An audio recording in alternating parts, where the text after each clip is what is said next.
여러분 오늘 읽었던 본문 잘 아시는 말씀이죠? 예, 예수님께서 6월절에 성전에 들어가셨어요. 봤더니 6월절이니까 당연히 성도들이 많이 모여서 예배드렸겠죠. 보니까 거기 성도들이 많이 모여 있는데 비둘기 팔고 동전 바꾸는 그런 테이블이 막 있었던 거예요. 그래서 예수님께서 그걸 보시고 화를 내시며 그 상을 딱 뒤엎으시고 또 뒷부분에 보면 노끈으로 채찍을 만들어서 그를 때리면서 내쫓으며 강도라 그랬습니다.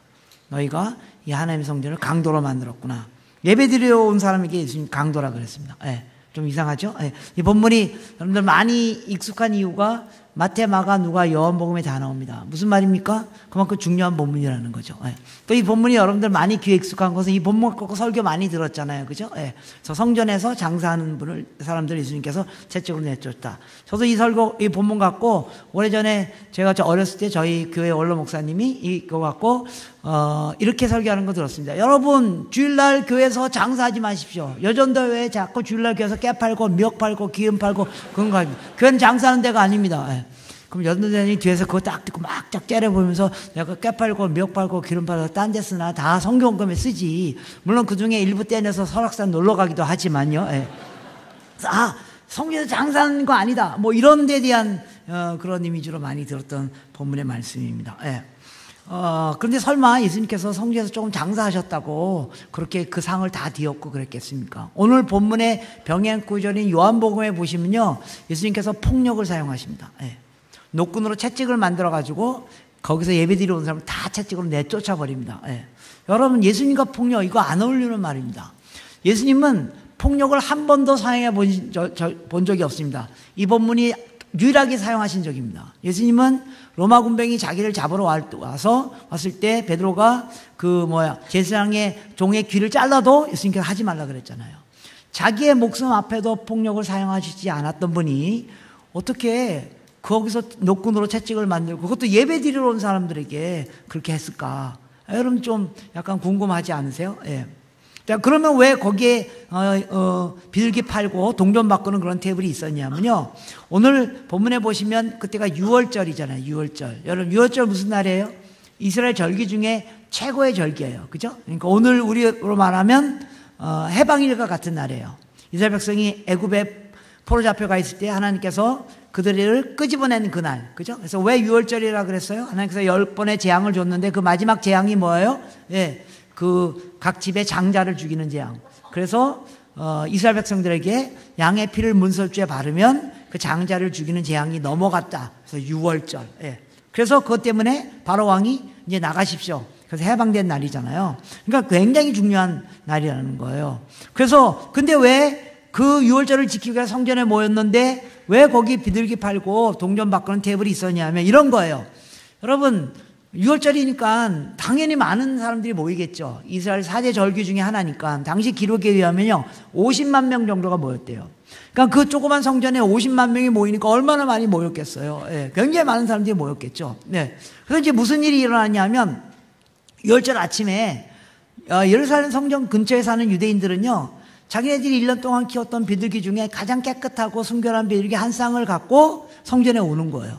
그래서 제사장에게 드리면 그거 갖고 예배를 드리는 거예요. 근데 문제는 뭐냐면 그때는 여러 사람들이 모이는 때이기 때문에 예루살렘 근처에 사는 유대인들만 온 게 아니라 저 100km, 200km, 심지어 300km, 400km 멀리 떨어져 있는 유대인들도 다 오는 거예요. 예. 그러니까 멀리 있는 사람들이 옵니다. 근데 문제는 뭐냐면 그 당시는 다 걸어가는 시대였잖아요. 예. 그래서 막 300km, 400km 떨어진 데서 6월절 예배를 드리기 위해서 유대인들이 오려면 걸어서 한 3주, 4주 걸려야 된다는 거예요.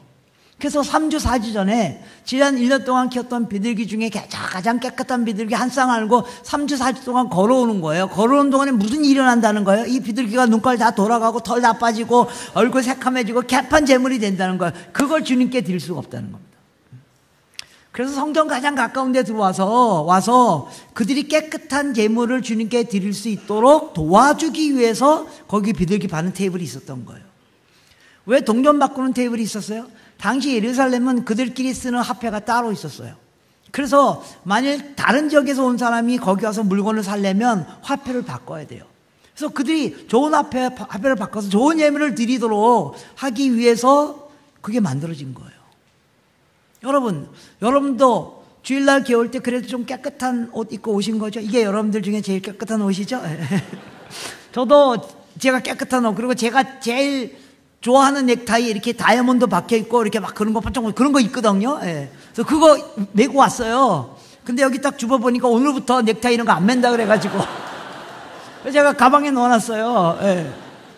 네. 그래서 주일날 성전 앞에 와서 깨끗한 예물을 드리는 그게 나쁜 게 아니에요. 저희 어머니는요, 시장에서 장사하셨던 분이에요. 그래서 이제 요새는 시장에서 이렇게 물건 팔 때 다 카드로 결제하잖아요. 옛날은 현금 박치기였잖아요. 그죠? 예. 그래서 돈 이제 현금하고 왔다 갔다 하다가 깨끗한 1,000원짜리만 들어오면 그게 성경책 사이로 들어가요. 딱 모아놨다가 주일날 모여 그래가지고 그 깨끗한 1,000원짜리 중에 제일 빳빳한 거 요거 갖고 헌금해. 예. 좋은 거예요, 나쁜 거예요? 좋은 거예요. 근데 왜 예수님께서 그들을 채찍으로 내쫓고 예배드리 온 그들을 보고 강도라 그랬을까요? 너희가 성전을 강도의 소굴로 만들었다. 도대체 이게 무슨 말일까? 여러분 성경책 읽다가 이렇게 잘 이해가 안 되잖아요. 그러면 성경 전체를 통해서 이해하셔야 돼요. 네. 자, 예수님이 성전에 들어가셨잖아요. 그러면 그 성전은 처음 누가 지은 성전이에요? 여러분들 아시죠? 구약에서 다윗과 솔로몬 때 지은 성전이잖아요. 그리고 이스라엘이 바빌론의 포로 잡혀갔을 때 다 무너졌고, 그래서 다시 돌아와서 수룹바벨 뭐 이런 사람들이 재건했던 그 성전. 그리고 신학시대에 들어오면서 그 다음에 그 성전이 로마의 공격으로 인해서 다 무너졌는데, 헤롯 왕이 그때 이스라엘을 지배하고 있던, 통치하고 있던 왕이 헤롯 왕이었잖아요. 헤롯 왕이 유대인들에게 잘 보이려고 돈을 들여서 지은 그 성전에 예수님이 들어가셨다는 거예요. 그 성전은 솔로몬이 지은 성전입니다. 다윗과 솔로몬이 지은 성전이라는 겁니다. 여러분, 구약에서 성전의 의미가 뭐예요? 성전의 의미는 건물을 말하는 게 아닙니다. 성전은 뭘 말하는 거예요? 하나님의 임재를 말하는 겁니다. 하나님께서 이스라엘 백성들을 애굽에서 끄집어내면서 광야를 가는 동안에 불기둥과 구름기둥과 늘 함께 하시고, 그리고 성막 가운데 함께 하시고, 그리고 그들이 드디어 가나안 땅에 들어갈 때쯤 하나님이 뭐라 그래요? 너희가 이제 가나안 땅에 들어갈 것이다. 그럼 내가 너희들 가운데 영원히 거할 것이다. 성전을 져라. 성전은 건물을 말하는 게 아니에요. 하나님의 임재를 말하는 거예요. 그 성전을 다윗과 솔로몬이 지은 거잖아요. 여러분, 다윗은 뭐가 자기 인생의 클라이막스가 되기 원했어요? 영토가 넓어지는 거, 그런 거 말하는 거 아니에요. 여러분은 뭐가 여러분 인생의 클라이막스가 되기를 원하십니까? 여기 보니까 젊은 분들도 많이 계신데, 혹시 결혼 안 하신 자매님들, 뭐가 여러분의 인생의 클라이막스가 되기를 원하십니까? 드디어 그 형제를 만나는 순간이요? 여러분 인생의 절망의 시작입니다.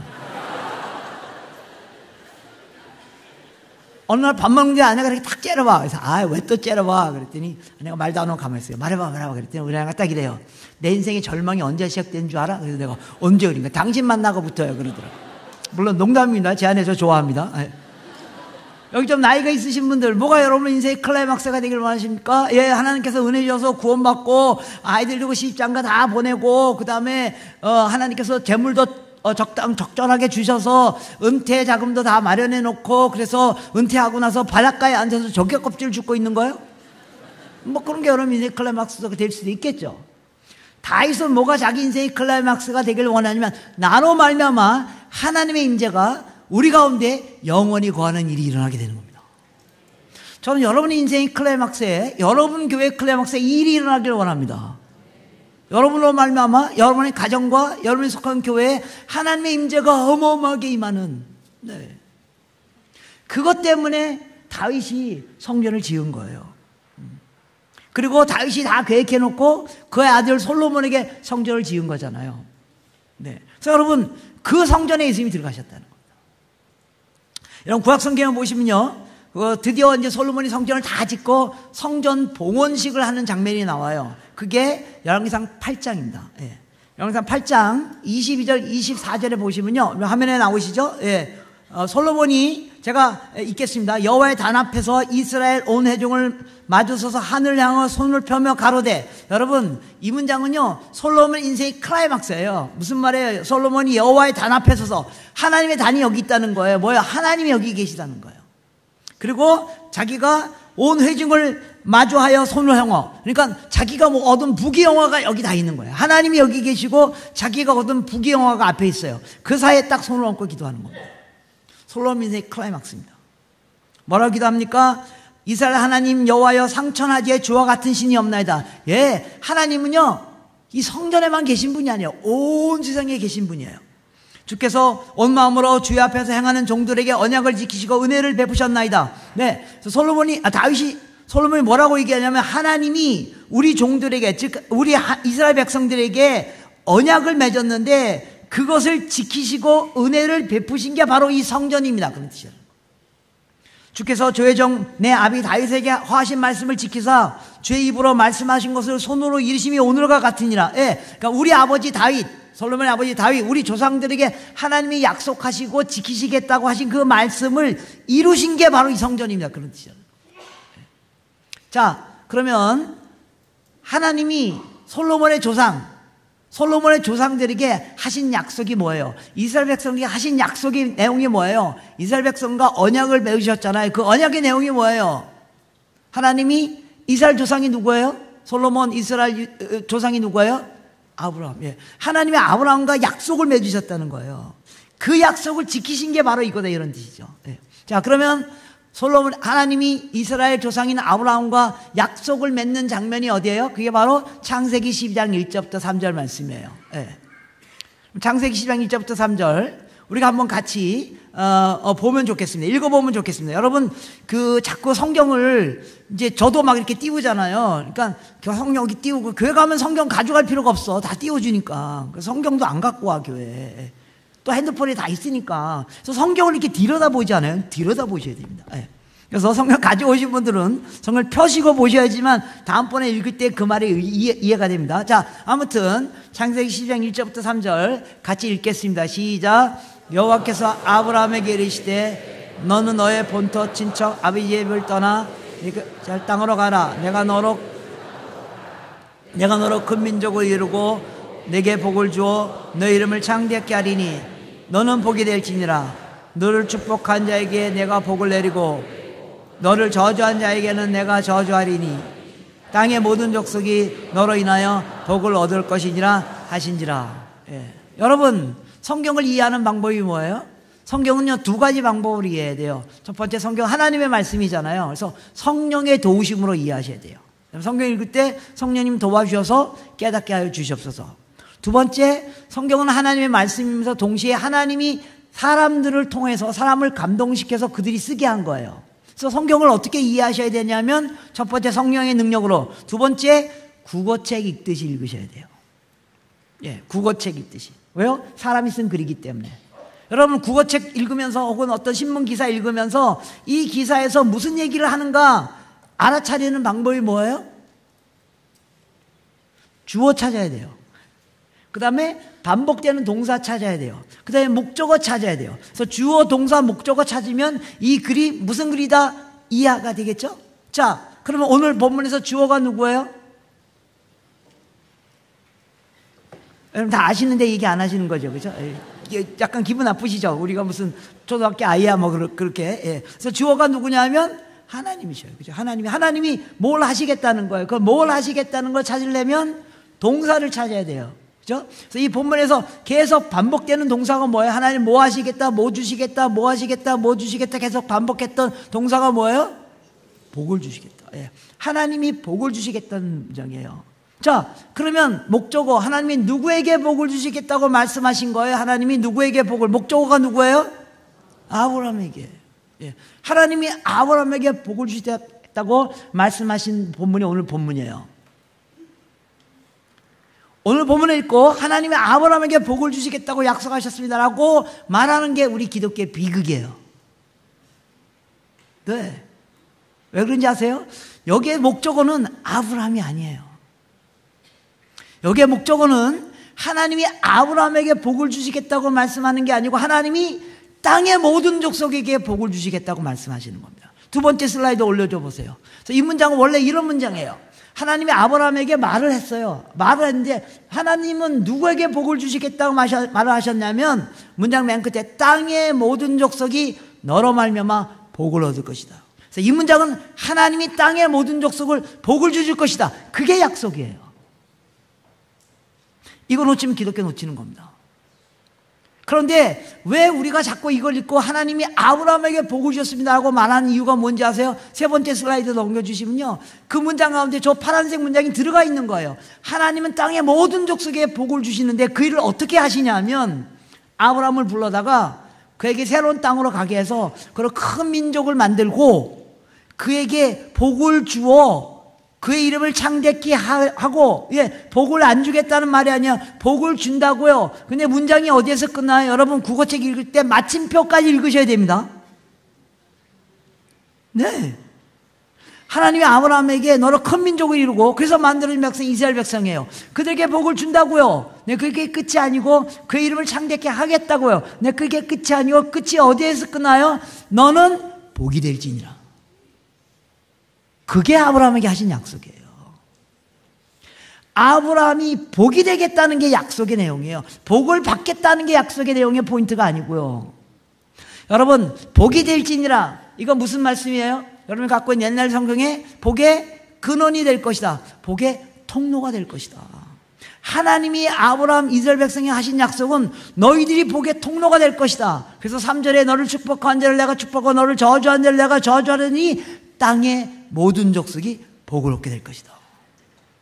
하나님이 하신 약속의 내용은 땅의 모든 사람이 복을 얻게 될 것이다 라는 걸 약속하셨고, 그 일로 하여 너희가 복의 통로가 될 것이다. 그게 약속의 내용입니다.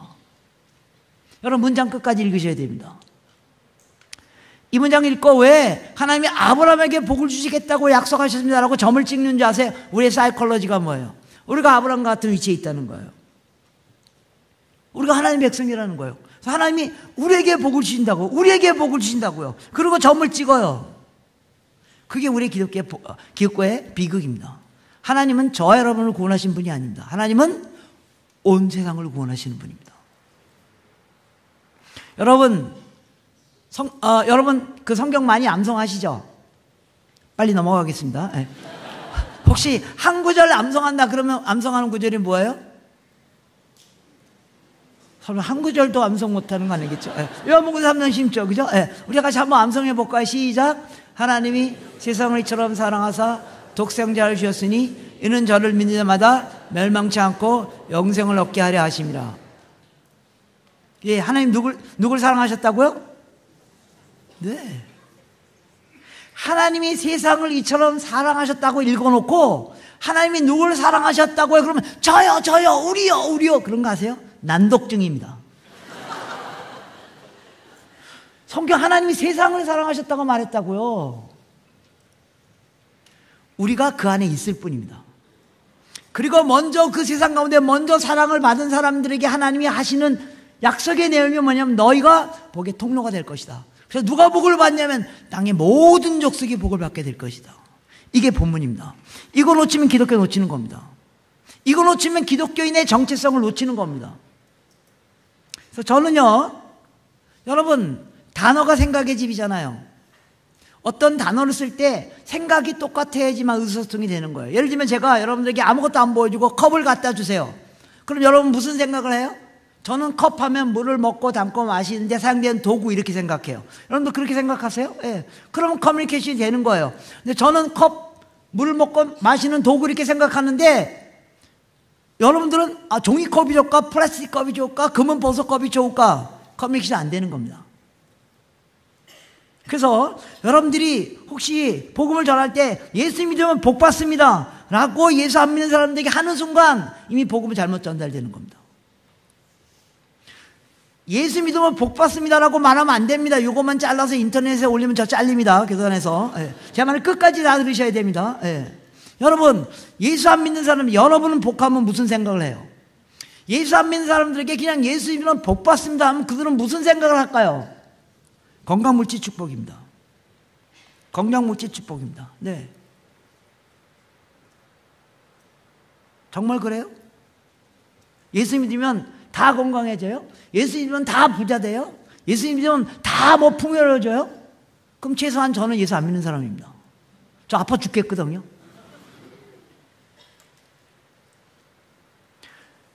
건강물질 축복 주님이 안 주시겠다는 말이 아니에요. 성경에서 말하는 복은 그보다 훨씬 더 큰 거예요. 예를 들면 이런 거예요. 관계가 개선되는 걸 복이라고 말해요, 성경은. 하나님과 우리와의 관계가 개선되어지고, 왜요? 하나님과 우리가 무슨 사이였어요? 원수 사이였잖아요. 그래서 하나님은 우리를 만날 수가 없어요. 하나님은 죄를 보면 무조건 심판하셔야 되기 때문에요. 그래서 우리가 하나님 앞에 나아갈 수가 없어요. 하나님께서 우리와의 관계를 개선하기 위하여 우리의 모든 죄를 예수님께 다 뒤집어 씌운 거예요. 그 예수님이 우리를 위하여 대신 죽으신 거예요. 예수님이 십자가에 돌아가실 때 회당에 장막이 위에서부터 아래로 찢어졌다. 무슨 말 아시죠? 우리 가운데 있던, 하나님과 우리 가운데 있던 그 장벽이 무너지고, 그래서 하나님이 우리와 화평케 되고, 그래서 우리가 하나님을 뭐라고 부를 수 있어요? 아바 아버지라고. 그게 복이에요. 또 성경에서 말하는 복은 이웃과의 관계가 개선되어지는 거예요. 여러분, 예수 믿으면, 예수 믿고 난 뒤에 연수가 많아지면 많아질수록 나타나야 되는 현상이 뭐예요? 평화예요. 관계가 개선되는 거예요. 잘 생각해 보세요. 내가 교회 매일 온다고 성경 들고 다닌다고 예수 믿는 게 아니고요. 내가 예수 믿는 연수가 많아질수록 나의 관계가 개선되는가? 내가 이웃과 화해하고 평화하는 일이 더 많아지는가? 제가 좀 말을 세게 하겠습니다. 왜냐하면 다음에 여러분 안 부를 거니까. 온 김에 제가 다 세게 하겠습니다. 여러분, 오늘 한국교회 뭐가 문제예요? 예수 처음 믿은 사람 때문에 문제 아니에요. 저같이 예수 오래 믿은 목사, 장로, 여기가 문제예요. 예수 믿는 기간이 길어질수록 화평하는 일을 잘 못해요. 복음은 그런 게 아니에요. 한 걸음 더 나가서 자연 만물과 화평케 되는 거예요. 그럼 자연이 왜 저렇게 신음해요? 왜 여러분, 올 여름 아마 한 번도 경험해보지 않은 여름을 경험할 겁니다. 지난 겨울, 저 그런 겨울 경험해보지 않았거든요. 왜 자연이 생태계가 이렇게 파괴돼요? 로마서에 우리가 죄를 져서 그래요. 그래서 자연 만물들이 우리가 회복되도록 신음하고 있다고요. 관계가 회복되는 게 복이에요. 또 성경에서 말하는 복은요, 쌓이는 게 아니에요. 세상 사람들은 쌓이는 걸 복이라고 생각하잖아요. 여러분 예수 믿으면서도 그렇게 생각하세요? 아니요. 성경에서 말하는 복은 쌓이는 게 아니에요. 흘러가는 게 복이에요. 여러분 돈 많이 버세요. 예. 근데 돈 많이 버는 게 복이 아니에요. 그냥 좋은 거일 뿐이에요. 성경에서는 언제 복이라고 말해요? 그 나의 재물이 흘러갈 때 일어나는 현상을 복이라고 말해요. 여러분 높은 위치에 올라가세요. 높은 위치에 올라가는 게 복이 아니에요. 그냥 그런 거 좋은 거예요. 높은 위치에 올라가서 개판 치는 사람 많잖아요. 언제 복이에요? 그 나의 영향력이 흘러갈 때 일어나는 현상을 성경은 복이라고 말해요. 그럼 성경 중에 복이라는 단어가 가장 많이 연결되어 있는 문장이 뭔지 아세요? 찾아보세요. 여러분 GPT 들어가서 복이라는 문장과 복이라는 단어가 가장 많이 연결되어 있는 성경 구절 쭉 뽑아주세요. 뭔지 아세요? 여호와를 가까이 하라, 이것이 복이니라. 하나님의 임재가 복이에요. 그래서 그 일을 이루기 위해서 하나님이 성전을 세우셨다고요. 그 성전에 예수님이 들어가신 거예요. 솔로몬이 그래서 성전을 다 짓고, 열왕기상 8장 이제 36절에 가면 성전을 다 짓고 기도해요. 여러분 성전은 하나님의 임재잖아요. 하나님의 임재 왔을 때 우리가 기도해야 되잖아요. 예, 그래서 성전 앞에서 기도하는 거예요. 열왕기상 8장 36절에 보면 이렇게 기도해요. 제가 시간이 없어서 그냥 쭉 제가 여러분 눈으로 이렇게 화면을 보세요. 예, 36절에 하나님 저희 기도를 들어주시옵소서. 저희 가운데 죄를 졌습니다. 네, 기도 보시면 36절부터 43절까지 기도하는데 두 번의 기도를 해요. 첫 번째 기도는 36절부터 40절까지 기도합니다. 무슨 내용이요? 하나님 저희들에게 복을 주십시오. 예, 하나님 우리가 복을 주신다고요. 무슨 내용이요? 하나님 36절 우리가 죄를 졌습니다. 우리 가운데 기근이 있습니다. 37절 이 땅에 기근이 있고 온역이 있고 또 깐부기가 와서 황충이 와서 적국이 와서 성읍을 에워쌌습니다. 그래서 우리 가운데 재앙이 있거나 질병이 있거나 그러면 우리가 하나님 앞에 나와서 우리의 재앙을 깨닫고 하나님을 향하여 기도하거든. 39절 하나님 주는 계신 거 하늘에서 두루사 우리의 마음을 아쉬움에 우리의 죄를 사하여 주시옵소서. 그리하면 40절 우리가 이 땅에 사는 동안 하나님을 예배하겠나이다. 여러분 주일날 교회 와요? 왜 와요? 기도하세요. 주님이 여기 임재하고 계시기 때문에 무슨 기도해야 돼요? 우리의 필요를 얘기하십시오. 여러분 가운데 질병이 있으신 분 있으십니까? 기도하십시오. 하나님께서 해결해 주실 것입니다. 여러분 가운데 관계 어려운 부분들이 있습니까? 기도하십시오. 여러분 가운데 죄진 게 있습니까? 기도하십시오. 하나님 용서해 주실 것입니다.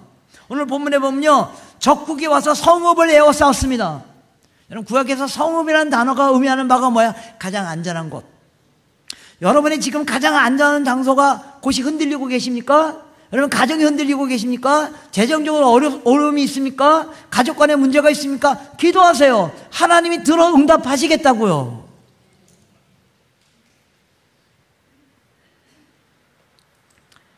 그런데요, 8장 41절에 보면 솔로몬이 기도를 한 번 더 해요. 이 기도를 우리가 놓치면 안 된다는 겁니다. 8장 41절부터 43절에 이렇게 기도합니다. 우리 같이 한번 읽을까요? 시작. 또 주의 백성 이스라엘에 속하지 아니한 자 곧 주의 이름을 위하여 먼 지방에선 이방이라도 그들이 주의 크신 이름과 주의 능한 손과 주의 표심팔의 소문을 듣고 와서 이 전을 향하여 기도하거든 주는 계신 거 하늘에서 들으시고 무릇 이방인들께 부르짖는 대로 이르사 땅의 만민을 주의 이름을 알고 주의 백성 이스라엘처럼 경외하게 하옵시며 또 내가 건축한 이 전을 주의 이름으로 일컫는 줄 알게 하옵소서. 예, 어떻게 시간 또 하나님, 제가 기도하면 하나 더 있습니다. 이 기도하라고 앞에 그런 축복을 주시는 거죠. 뭐냐 하면 이스라엘에 속하지 않은 먼 데 있는 이방인들이 할지라도 하나님에 관한 소문을 듣고 이 성전에 와서 기도하면 하나님 그들의 기도도 그들의 죄도 용서해 주사 그들도 우리 이스라엘 백성처럼 하나님 백성 되게 하여 주시옵소서. 성전은 만민이 기도하는 집입니다. 성전이 왜 만들어졌냐면 우리만 복받고 우리만 예배드리려고 만들어진 게 아니라 솔로몬이 하나님이 의도를 정확히 알고 성전은 우리만 복받는 곳이 아니라 저 먼 데 있는 이방인들이 할지도 하나님에 관한 소문을 듣고 이 성전에 와서 기도하면 그들도 용서하여 주시고 그들도 우리처럼 하나님 백성 되게 하여 주시옵소서. 그거 하려고 성전 만든 거라는 겁니다. 그러면 하나님이 그 기도를 들으시겠죠? 하나님 원하시는 기도이기 때문에. 그러면 하나님이 그 기도를 빨리 들어주시겠죠? 네. 그래서 무슨 일이 일어났다는 거예요? 열왕기상 8장에 이렇게 기도하니까 무슨 일이 일어났어요? 여러분, 성경은 정말 괜찮은 책입니다. 한번 읽어보세요. 올해 한번 일독 한번 안 해보시겠습니까? 네. 8장에 그렇게 기도하니까 하나님이 정말 원하는 기도를 하니까 하나님 금방 응답하셔요. 그래서 9장, 10장에 가서 정말 누가 땅끝에 있는 누가 성전을 찾아와요. 누가 찾아와요? 스바야 왕이. 예. 열왕기상 10장에 보면 스바야 왕이 땅끝에 있는 이방인 스바야 왕이 하나님에 관한 소문을 듣고 솔로몬이 기도한 대로 그대로 해요. 이방 중에 하나님에 관한 소문을 듣고 이 성전에 오면 그래서 스바야 왕이 솔로몬을 찾아온 게 아니라 하나님에 관한 소문을 듣고 솔로몬을 찾아와요. 솔로몬을 만나보니까 그가 갖고 있는 어마어마한 지혜와 그가 만든 그 성전과 그의 그 어마어마한 걸 보고 스바야 왕이 열왕기상 10장에 누굴 찬양하더라고요? 여호와를 송축할지니라. 땅끝에 있는 사람이 하나님 백성들 만나보고 누굴 예배한다고요? 여호와를 예배한다고요. 여러분, 제가 오늘 선교주일이잖아요. 그래서 제가 선교 얘기하러 온 거 이제 여러분 대충 그렇게 생각하시겠죠? 네. 근데 제가 선교란 말 한마디도 안 쓴 거 아세요? 선교가 뭐예요? 성경 프로그램 프로젝트를 선교사들 보내는 거 그 이상해요. 땅끝에 있는 사람들이 우리 성전에 와서 우리를 만나보고 하나님을 예배하는 거예요. 그래서 그 일이 일어난 거예요. 그 성전에 예수님이 들어가셨다고요. 그림 하나 올려주세요. 그래서 성전은 어떻게 되어져 있냐면요, 처음부터 성전은 이렇게 만들어졌어요. 성전은 성벽이 있고요, 가운데 성소 지성소가 있잖아요. 그럼 유대인들은 와서 예물을 드리면 대제사장이 저 지성소에 들어가서 예물을 드리는 거예요. 근데 그 지성소 옆에 큰 뜰이 있어요. 그 뜰의 이름이 뭐라고 되어 있어요? 성전은 처음부터 유대인들끼리 예배 드리는 곳이 아니에요. 성전은 처음부터 이방인들이 와가지고 함께 예배 드리고 와요. 한 구역이 이렇게 따로 떼어져 있다고요. 그 성전에 예수님이 들어가셨는데 보니까 무슨 일이 일어났다는 거예요? 유대인들이 자기네끼리 예배 잘 드리려고 저 이방인들이 예배 드릴 땅까지 다 차지하고 거기서 비둘기 팔고 동종 바꾸는 일을 했다고요. 예수님이 그들 보고 강도라 그랬다고요. 예배 드리러 오는 사람들 보고 강도라 그랬다고요. 여러분, 주말에 가족들하고 약간 외식하러 가자. 식당이 딱 갔어요. 보니까 꽉 차 있어요. 보니까 저기 자리가 한 세 자리 딱 비어 있어요. 거기 가서 앉아서 먹으려고 딱 가봤더니 뭐라고 써 있어요? 예, 앉아요, 못 앉아요? 못 앉습니다. 성전은, 즉 하나님의 임재의 장소는 처음부터 우리들만 예배 드리는 곳이 아니에요. 이방인들이 와서 예배 드리기 와요. 구역을 따로 떼어내야만 해요. 이게 예수님의 분노의 이유입니다. 오늘날 구약의 성전에 해당되는 공간이 어디예요? 우리 교회예요. 여러분의 교회가 정말로 하나님의 임재의 공간이 되길 원하십니까? 그럼 여러분이 교회가 갖고 있는 시간과 재정과 에너지와 공간의 일부가 이방인들로 와요 따로 떼어져 있어야 돼요. 그게 교회예요. 제가 오늘 본문을 잘못 선택한 것 같네요.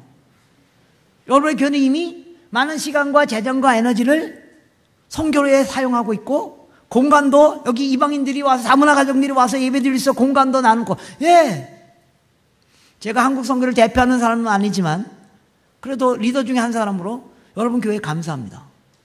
그게 교회예요. 잘은 모르지만 여러분 교회에 돈 쓸 때 많이 있죠?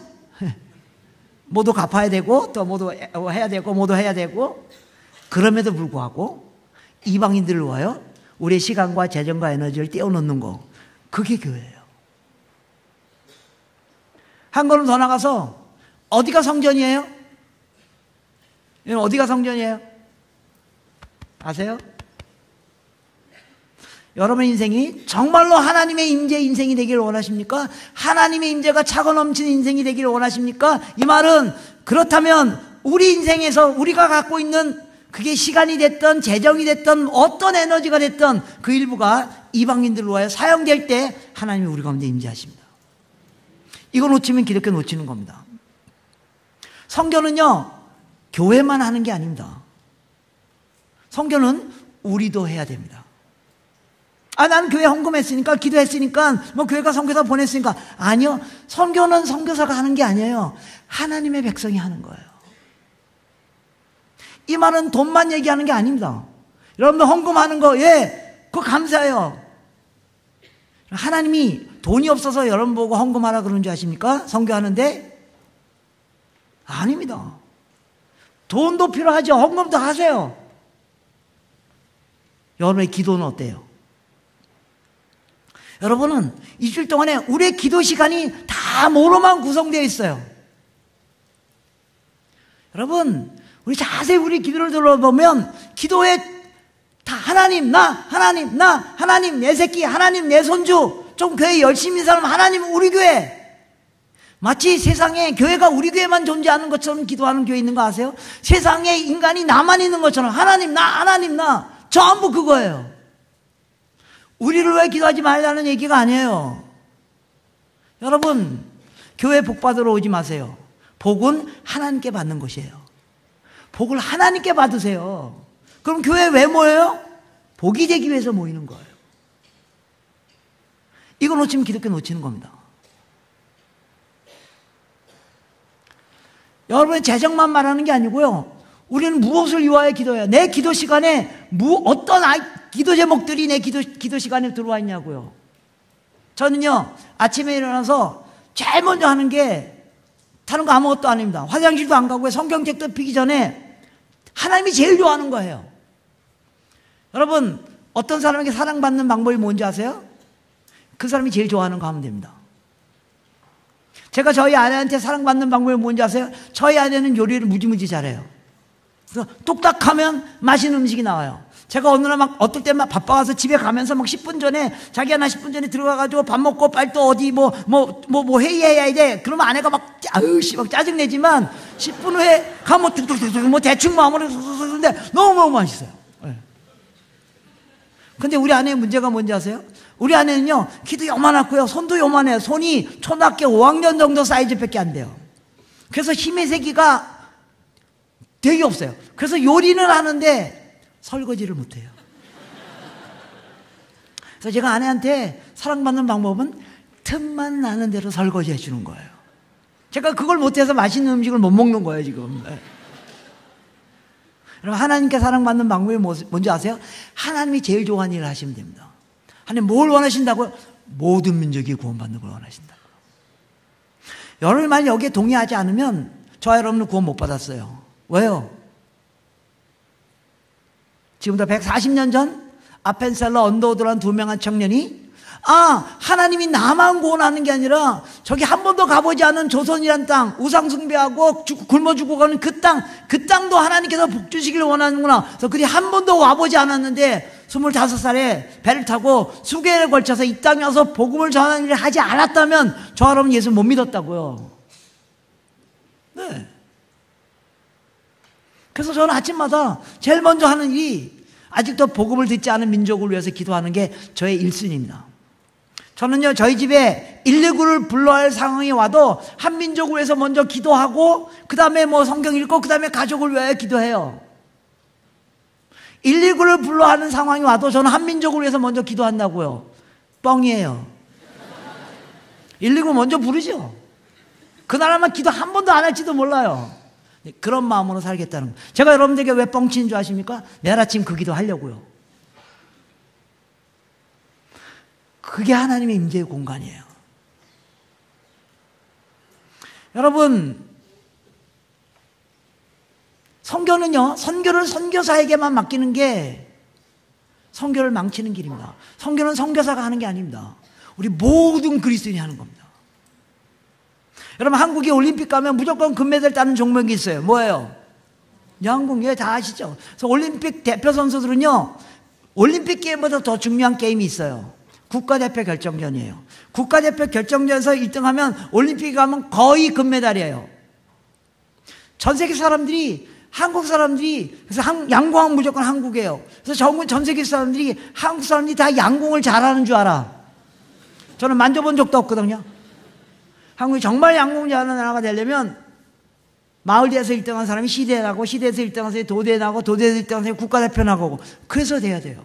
한국이 정말 선교 잘하는 나라가 되려면 선교사 숫자 늘어나는 걸 말하는 게 아닙니다. 이미 한국은 선교사 숫자가 어마어마하게 줄어들고 있습니다. 그럼 한국 선교는 끝입니까? 아닙니다. 저는요, 제 속에 있는 소망은요, 한국에 있는 모든 그리스도인들이 선교적 삶을 살게 되는 겁니다. 그게 우리의 원래 이유라고요. 그거 하려고 복을 주시겠다고요. 복을 받는 게 목표가 아니고 복이 되는 게 목표라고 하나님이 그 약속을 하셨다고요. 나하고는 상관없는 일이야. 여러분 그렇게 생각할지 모르겠어요. 전 선교사도 안 나갈 거고 당기 선교도 안 갈 거고. 여러분 오늘날 한국 사회에 일어난 가장 큰 변화가 뭐예요? 인구 격감 현상이에요. 어마어마한 속도로 인구가 줄어듭니다. 해결할 수 있는 방법이 뭐예요? 우리가 아이를 많이 낳아야 돼요. 그래서 여기 60이 안 되신 분들 오늘 밤 부탁드립니다. 근데 문제는 그게 안 되잖아요. 어차피 한국은 다문화, 다인종, 다종교 사회로 갈 겁니다. 어마어마한 외국인들이 한국에 들어올 겁니다. 우리를 위해서 오는 겁니다. 그분들 안 들어오면요, 우리나라 다 무너지는 거 아세요? 여러분 2100년쯤 이 속도로 가면 한국의 나라가 없어진다는 얘기 들으셨죠? 우리가 살기 위해서도 그들이 와야 돼요. 근데 그들이 어디에서 왔어요? 복음을 한 번도 들어보지 못한 아시아, 아프리카, 남미 지역에서 오는 사람들입니다. 한국이 시민권 준다 그러면 어느 나라 사람들이 떼거리로 몰려올 것 같으세요? 뭐 미국 사람, 캐나다 사람 아닙니다. 아시아 사람들, 아프리카 사람들, 강력한 이슬람권, 강력한 힌두권, 강력한 불교권 사람들이 어마어마하게 우리에게 올 것입니다. 이 얘기 들으면 여러분 두려우세요? 그렇게 자신이 없으세요? 그들이 무슬림들이 막 오는 걸 두려워하기보다는 오는 대로 우리가 예수 믿게 할 수 있으면 되잖아요. 여러분들이 무슬림 지역에 가서 1년에 한 명 예수 믿게 하면 어마어마하게 잘하는 거예요. 그들이 우리 옆에 와 있다고요. 한국에 어마어마한 외국인 근로자들, 유학생들, 다문화 가정들, 한국의 유학생들이 와서 3년, 5년 사는데 이렇게 교회가 많다는 나라에 왔는데 한 번도 기독교 가정에 초대를 받아보지 못해. 이런 게 비극입니다. 선교는 멀리 가는 게 아니에요. 다른 문화에 가는 거예요. 복음을 한 번도 듣지 못했던 다른 문화 사람들이 지금 우리 옆에 왔다. 이게 지금 어마어마한 변화예요. 여전히 선교지로 가야죠. 성서를 보내야 되고요. 여러분 단기 선교 가야 돼요. 동시에 여러분들이 매일매일 삶 속에서 우리 가운데 와 있는 다문화 가정들, 이주민들을 향하여 가까이 가는 거예요. 여러분 한국에 최근에 베트남 가정들이 많아지잖아요. 여러분 왜 그런지 아시죠? 문제가 뭐예요? 그 가정들의 어머니들이 아이들 어렸을 때 초등학교 때는 엄마가 아이들을 가르쳐야 돼요. 여러분 다 그렇게 하셨잖아요.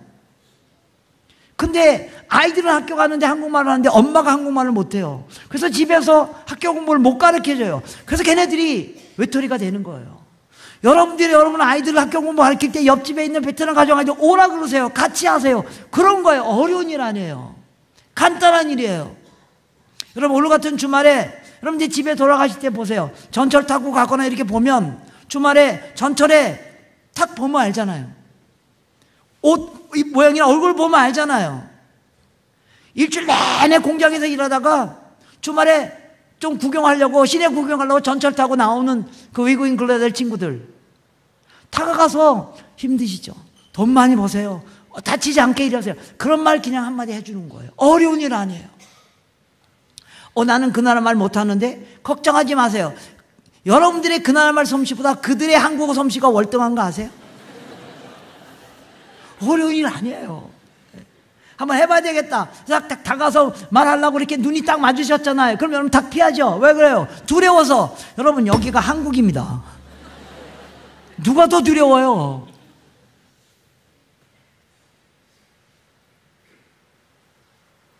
여러분 여기 와 있는 그래서 일하시는 분들 그분들 여기 가서 뭐 일하고 뭐 그러니까 그분들이 뭐 약간 뭐 그냥 소위 말해서 그냥 가난한 사람들이고 여러분 아니에요.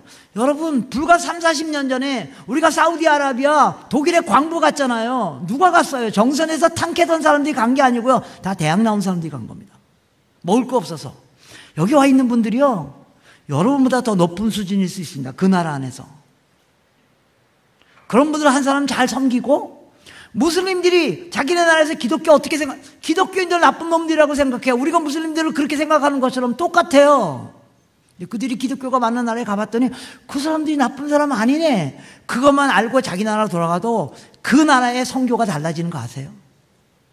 어려운 일 아닙니다. 이런 일에 참여하는 겁니다. 이런 일을 통해서 저 여러분의 교회와 여러분의 인생에 하나님의 임재의 축복이 넘치는 역사가 일어나길 원합니다. 선교가 복받는 길입니다. 한번 해보세요. 그래서 선교는 사명도 아니에요. 나의 사명 헌신도 아니에요. 사명이고 헌신이죠. 사실은 선물이에요. 마치 구원이 선물인 것처럼 선교에 참여하는 것은 하나님의 선물이에요. 왜요? 그 일을 위하여 하나님이 우리 가운데 임재하시겠다고 약속하셨기 때문입니다. 이 약속을 누리는 저 여러분들 더 사랑의 교회가 되기를 축복합니다. 기도하겠습니다. 하나님 아버지, 우리 가운데 임재해 주셔서 감사합니다.